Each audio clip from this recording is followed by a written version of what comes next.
Yes, you're on the heat, SiriusXM. I'm Mina SayWhat. Welcome to Mina's house. Sherri Shepard is joining the house today. Mina. Yes. TV host, personality, comedian, radio star. Girl, you everywhere. You're just like an all-around entertainer. Thank you, Jesus. Yes, girl. That's what I say. Absolutely. I'm so happy to talk to you. We were talking behind the scenes, and I'm like, they were like a good 3-4 years back where I'm like, I cannot wait to interview her because the mess that I am reading, girl. But you actually, before we get to that, I want to talk about your project on Netflix. There's so much content out there now. Right.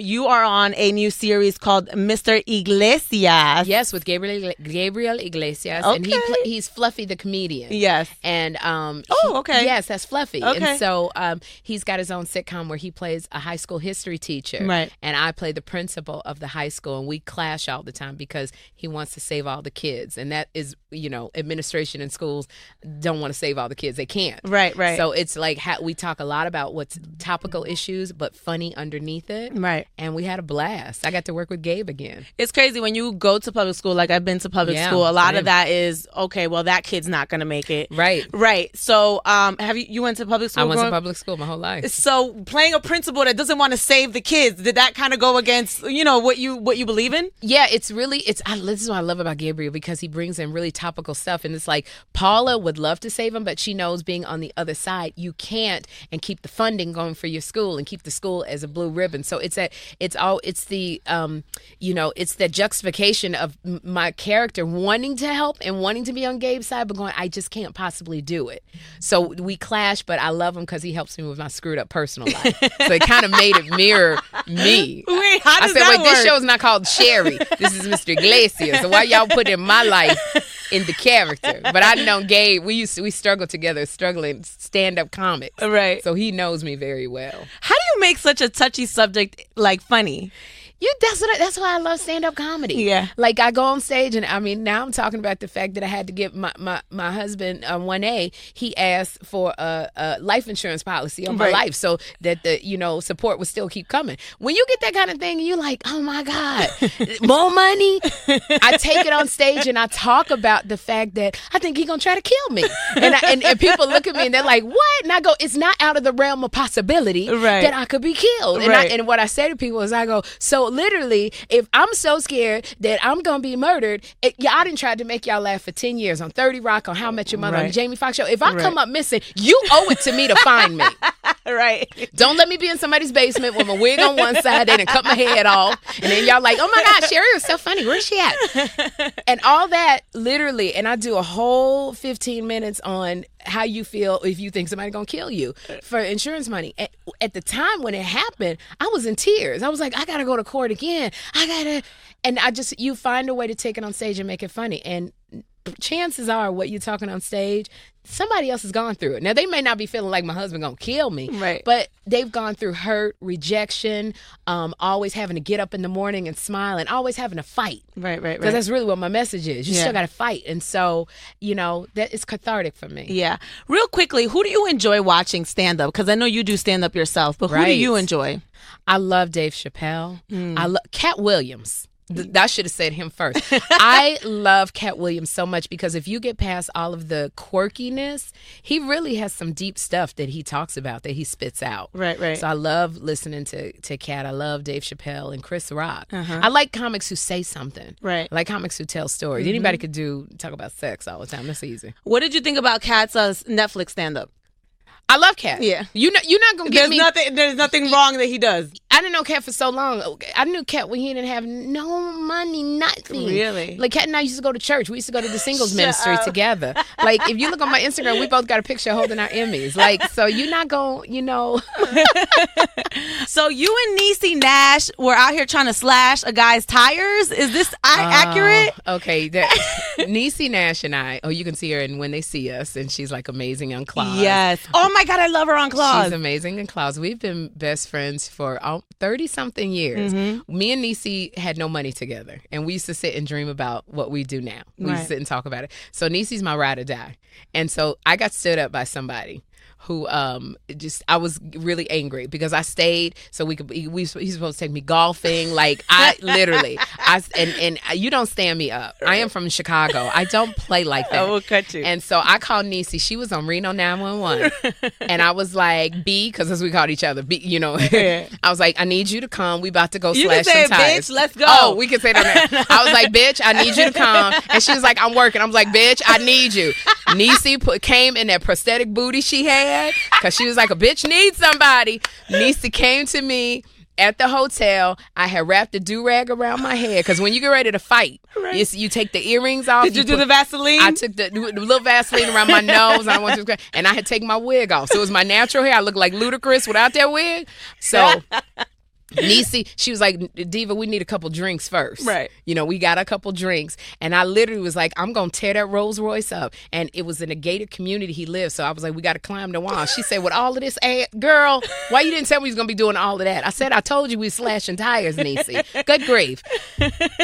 So we ended up drinking so much, girl, we didn't go over there. But I'm going to tell you, don't stand me up. Mm-hmm. Don't do that. And Niecy, literally, Niecy, when I found out my first husband was cheating, I called her again. I was like, bitch, I need you. Did you beat someone up? No, because we was going over to the girl's house. We was going over to the girl's house. And at the time, Niecy was married to a pastor. So she was a first lady. She was like, Sherri, she was like, just let me change out let me take off this hat with all the fruit on it that I wear to church. She was like, you found out he done cheated? Oh, yeah, we going to bust a bitch ass. So Niecy Nash, that's Niecy Nash from Claus. Yes. Niecy Nash came over. We jumped in the car. The only reason why she didn't get beat down was we couldn't figure out the name. The street name was Avenue, Court, or a boulevard. Right. So we couldn't find where she lived because Niecy was ready. She had smeared the Vaseline on her face. When you got what, girl? Yo, have y'all talked about doing something together? All the time. I can see this happening I want to see this. I want to. We talk. I mean, can I tell you how much I love? She was my bridesmaid. Mm-hmm. We talk so much about doing something together, but we're both so busy. You got to make that happen. If you could hang out with Niecy and I wish a fan could hang out with want to hang out with y'all. I want to be a fly on this wall. Like, all we do is laugh. Because I would be cutting up dying. I would live y'all all day. Girl. We did. We live. We got lost in New York and we lived it. And somebody thought that they thought she was Nene Leakes and they thought I was Oprah Winfrey. It was the funniest mess ever. Because we couldn't find our hotel. Right. And we were in Times Square and we just got lost. And it's on our Instagram story. And I was just like, oh my gosh, how we lost in New York? I love you. Sherri Shepard is here. We didn't even get to talk about the Emmy. Let's talk about the Emmy, okay? She's in the new Netflix series, Mr. Iglesias. We're going to talk about that some more here in Mina's House on the Heat, SiriusXM. Sherri Shepard has me die. I'm literally like, I'm tearing up, girl. My mascara, I had to look cute for you. You making me kind of like, and you do look good. Got my favorite color on purple. Girl, this is a bathing suit. I'm going to a pool party. See, you cute when you can wear a bathing suit to work and you don't have a bra on. No. You know your boobs look good. If I came in with no bra, it would look like I'm going to get cigarettes and some liquor. You in a bathing suit with a skirt on, and that's like a pool wrap. No, this is an actual skirt. What kind of job y'all got over here? I got jeans on, a great girl. top. I went to Syracuse for 4 years to get this job. Okay, I ain't got nothing to say, Mama. You deserve everything. You deserve to come to work in a bathing suit with no bra on. There you go. So, Sherri Shepard, you're in this Netflix series, Mr. Iglesias. Did you learn any Spanish while you were doing this? Tengo hambre. Tengo muy hambre. Oh wow, that's my favorite thing to say. I'm hungry. ¿Dónde está el Taco Bell? Ojalá que tenga un buen día. Ooh, girl, you put the out. You was really studying. No, I wanted to go to, I was saving up my money to go to Spain for a year. I heard it's beautiful. I'm too broke to go, girl. I wanted to go. And literally, I saved them up. I was taking I took Spanish classes in elementary and high school and in college. I was saving up to go to Spain for a year to just immerse myself in Spanish because I love the language and I got into stand-up. And I never. That was God's plan, man. Yeah. So every once in a while, you would have fell in love, girl. Them Spanish boys. I would have fell in love. Girl, you would have never got into comedy. Oh my gosh. Oh my gosh. Everybody know me. You want to give Sherri a good man? Give her a good Puerto Rican man. Just woo, woo.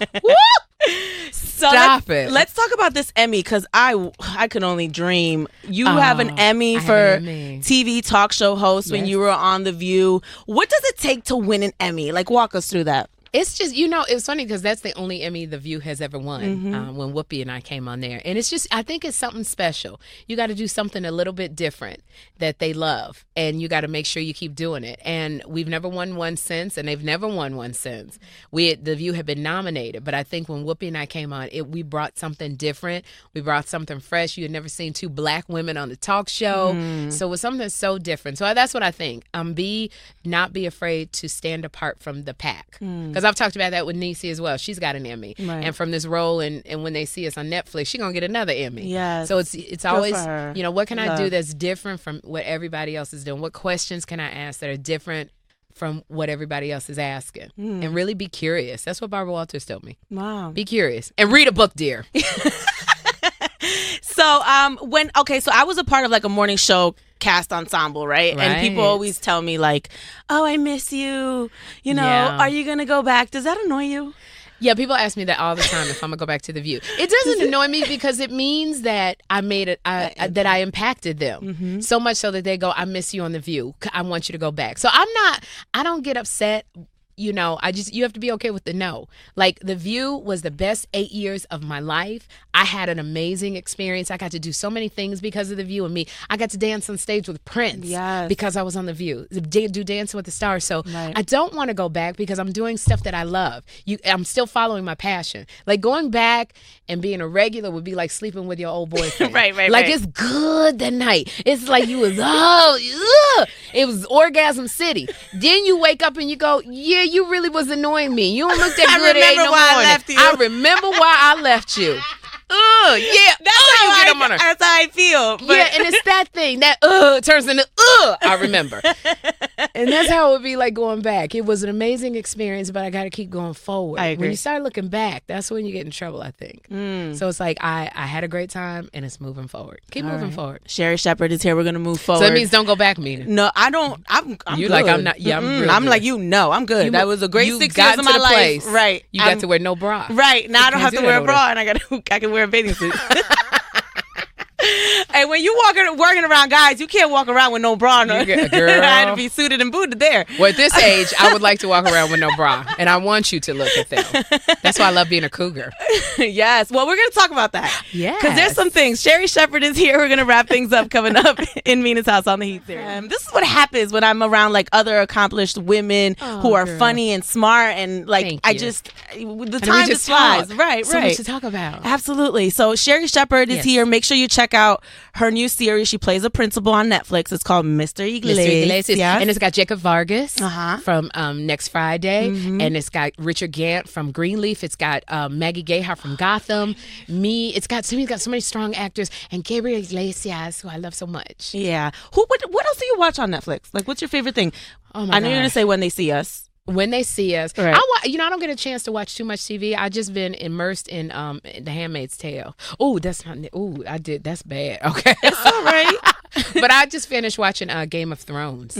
I haven't gotten into that either. You have to start from season 1. Yes. And I would literally come from the comedy club and watch till 4 a.m. And I finished up the whole all the seasons in like 3 weeks because then you get into it. So you got to start from season 1. I will. So I want to talk about the thing that I've been itching to talk to you about for like 3-4 years. So I remember a long time ago I was reading in the blogs, and correct me if I'm wrong, right? That your ex-husband wanted child support for a baby born through surrogacy that you paid for. Right. You paid for the whole thing. You, out of your he pocket. couldn't afford to do it. Right. Right. So you kind of paid to get this baby, and he was asking for support. I wish you had asked me this in the beginning, because this is so layered. Yes, this is so multi-layered. But yes, so I think that people think that his child is mine, and it's not. You have to adopt a child. And so what people don't know is 24/7 we argued, because I didn't want another child. I had Jeffrey, my son, has special needs, and I knew that I couldn't have another. And it was kind of like, I think he knew the demise of the marriage was there. And like when a woman is with a man and they push having a baby. And I think that's what it was. It was like, but we have to have, and it was a constant 24/7 arguments, to where I think it was like worn down, going, okay, fine. that kind of thing. So we are now we're fine. I pay child support to him, and he's very happy. But the baby is not biological. It is, but you paid for this child. Now but you got to pay him to take care of the child. Women have a baby with the man, and they go, "I want child support." So it's just happened to me. I'm a woman. It just is reversed. But he is taking care of his child, and he gets a substantial amount of child support. But we're not biologically connected. The baby has never known me, hasn't seen me. There's no relationship there. Okay. Nor does he want it to be a relationship, so there's nothing there. So it's like financially I do support. And that's okay, because if God is blessing me to be financially supportive to this child who had nothing to do with the ugliness of his parents, then that means that I'm always working. Right. So it's a win-win. It's the way you look at it. I didn't know that the baby didn't know you. See, a lot of people did not know that the baby was not, because they was thinking, you done left your baby and you gonna abandon it. There was no biological connection. This was his sperm, and it was a donor egg. Oh, that's why the misconstruction comes in. You hated me for 6 months. No, not you. No, I was like, how you paid for the baby and he wants you to pay him, and you paid for the baby. Well, that was kind of like we were having problems in the marriage, and he was like, I want a baby. It's not fair that you have one, and it was like the marriage was going downhill. Yeah, and I want one, and kept bugging, going, I want you. Promise. So I just was like, okay. Yeah. Didn't pick out the donor egg. I had nothing to do with it. You weren't part of the process. I wasn't part of the process, but once that baby was born, it was like, now I want $10,000 a month. Right. You have to take care of it was kind of along those lines. And so that's what people don't know behind the scenes. But there's no biological connection to my son. My son does not have a brother. My son, but he's happy. He gets child support every month. Because there's a conversation right now in the women having to pay men, with the Mary J. Blige, with the Wendy Williams. Mel from Mel B. Right, right. How do you feel about that? Because a lot of the times we praise women for getting the child support from the men, but now that the men are getting it from the women. Even with Mary J. Blige, I sent her a text. I was like, girl, keep your head up. Tisha Campbell going through it with Dwayne Martin. Yep. It's like, if y'all came up together, said they leave with something. Like my ex-husband, in the prenup, I was going to have you leave with something. I don't want you leaving with nothing. But it's, men, it's funny, when you get divorced, they turn into bitches, boy. Woo-wee. They'll start out all like, I ain't going to take none of your stuff. I'm a man. But when that divorce comes and they can't get behind that red rope, they like, she got to pay me for a trainer. I done had a trainer for 3 years and I need a trainer. I can't go back to work no more. I need that money. That's the crazy I need $1 million a month. What's you talking about? Get your ass some work. That's what you need to do. You got to take care of my parents. I ain't gonna be able to take care of my parents. They old. Men become Shepard. Bitches. I swear to God. We can talk forever, but they gotta take you because you are hot. If you had asked me this in the first, we could really talk. Ladies, get a prenup. That's what I'm just saying. Well, that's why I asked you last, because I knew we were going to go into that, and I wanted to make sure we talked about the other stuff. So. Yeah, because we'd have never said nothing about Mr. Iglesias. Right. We wanted to make sure we talked about Mr. Iglesias. Make sure you watch it on Netflix. Sherri Shepard, thank you so much. Thanks for having me, Mina. And thank you for listening. It's Mina's House on the Heat, SiriusXM.